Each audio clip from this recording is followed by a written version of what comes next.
Недалеко от маленькой деревни, где жили простые и доброжелательные люди, простирались бескрайние леса. В один из солнечных дней, когда все казалось таким же обыденным и спокойным, медведь решил прогуляться по своим привычным тропам. Проходя мимо зарослей кустарника, он нашел маленького человеческого младенца. Медведь, испытывая страх и странные чувства только что обнаруженного детеныша, начал громко рычать, привлекая внимание жителей деревни. Все, кого достиг звук его могучего рева, испугались и быстро собрались поблизости, чтобы увидеть, что же там происходит. Лесник Андрей, работавший в этом лесу уже много лет, услышал этот громкий зов. Зная, что медведи могут быть опасными, он решил подойти к месту происшествия с осторожностью. На дороге Андрей увидел медведя, который грыз маленькую люльку с младенцем. Страх и обеспокоенность охватили сердце лесника. Он понял, что ситуация требует немедленного решения.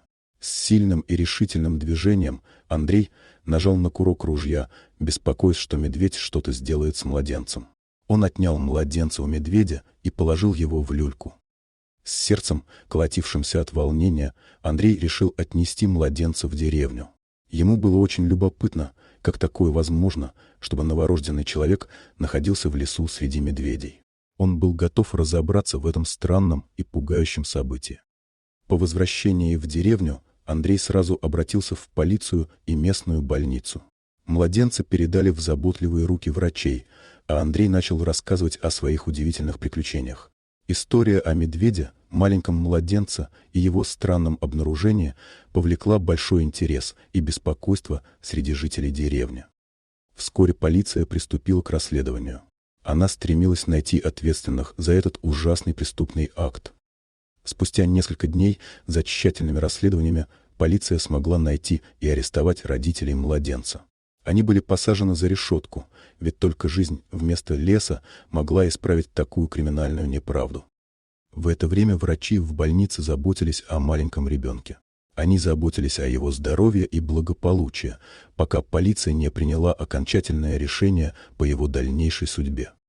Жители деревни, узнав о решении полиции, были одержимы желанием удочерить этого особенного ребенка. Когда же полиция наконец дала согласие на устройство малыша в приемную семью, есть добрые и щедрые жители, которые приняли его в свою любящую семью. Малыш нашел новых родителей, которые дарили ему любовь и заботу, которых он никогда не мог себе представить. Все жители и Андрей помнили о медведе, который нашел младенца и спас от гибели. Но Андрею обидно до слез, что пришлось применить оружие из-за страха. Несмотря на страшные обстоятельства, маленький ребенок смог найти свое счастье и свою семью благодаря заботе, доброте и воле жителей деревни. Дорогие друзья, если вам понравилось видео, поставьте лайк, а также подписывайтесь на канал, где наши авторские истории выходят каждый день.